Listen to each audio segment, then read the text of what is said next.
6 Minute English from bbclearningenglish.com. Hello, this is 6 Minute English from BBC Learning English. I'm Sam. And I'm Neil. That's a tasty chocolate bar you're munching on there, Neil. Tasty, but maybe not healthy. But at least on the wrapper there's a label to tell you about its sugar, fat and calorie content. Yes, the little coloured guide on the wrapper allows consumers to compare the healthiness of different things. Well, in this programme, we'll be looking at an idea to add a label showing the carbon footprint of a product and talking about some vocabulary used around this subject. By carbon footprint, we mean how much carbon is used through the activities of a person, company or country. This new system sounds like a good idea, Sam. Yes, but as normal, we still have a question for you to answer first. I think we all agree we want to reduce our carbon footprint somehow. But according to the Centre for Research into Energy Demand Solutions, how many tonnes of CO2 equivalent per person annually could be reduced by living car-free? Is it A, around 1 tonne, B, around 2 tonnes, or C, around 3 tonnes? I'm sure living without a car would reduce CO2, so I'll say C, around 3 tonnes. OK, Neil, we'll find out if that's right at the end of the programme. But let's talk more about carbon labelling. Listing the carbon dioxide emissions of a product on the packaging may encourage us to make greener choices. It's not a new idea, but it's something that's never caught on, become popular or fashionable. Until now. The idea now seems to have returned, and it's something the BBC World Service programme, The Climate Question, has been looking into.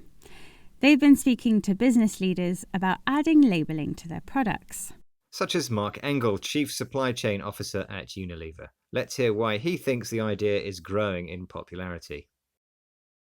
What we are seeing is Generation Z and Millennials are much more willing to make choices, informed choices about responsible products and brands. So that's also why we're doing it. At the end of the day, we're doing it because we believe that this is what consumers will ask from business. This is not something that we made up ourselves. So, in this case, it seems it's people buying Unilever products who are driving this change, particularly younger people from Gen Z. So, people born towards the end of the 20th century or the beginning of the 21st century, or slightly older millennials. They want to make informed choices about what they buy, so making decisions based on good and accurate information. Carbon labelling is part of that information. And Mark Engel mentioned consumers wanting to buy responsible products or brands.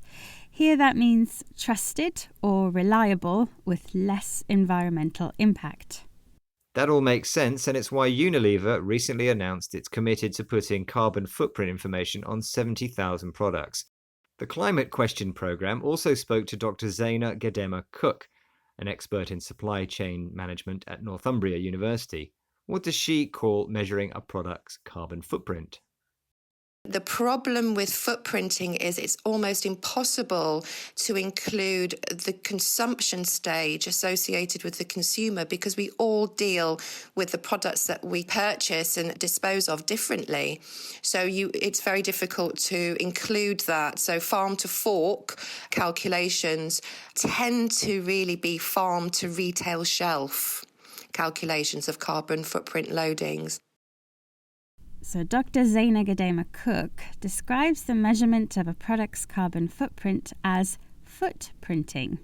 And this, she says, is difficult to measure because we don't know what people do with the stuff after they have bought it. Yes, so for example, a carbon label might show an estimate of the carbon footprint of milk from the cow to the consumer, what Dr. Zaina Gadema Cook calls farm to fork. But after it leaves the supermarket shelf, we don't know how efficiently it's stored, how much is wasted, and what happens to the packaging. It's all food for thought, something to think seriously about. And Sam, what do you think about my answer to your question earlier? Aha, yes. I asked you, according to the Centre for Research into Energy Demand Solutions, how many tonnes of CO2 equivalent per person annually could be reduced by living car-free. And I said around 3 tons. Which was actually a bit too much. Research found living car-free reduces a person's annual CO2 production by an average of 2.04 tons. Anyway, let's briefly recap some of the vocabulary we've mentioned today. Yes, we've been talking about measuring our carbon footprint. That's how much carbon is used through the activities of a person, company or country. And footprinting is an informal way of saying measuring the carbon footprint of something. When something has caught on, it means it has become popular or fashionable. And making informed choices means making decisions based on good and accurate information. Buying something that is responsible means that it is trusted or reliable.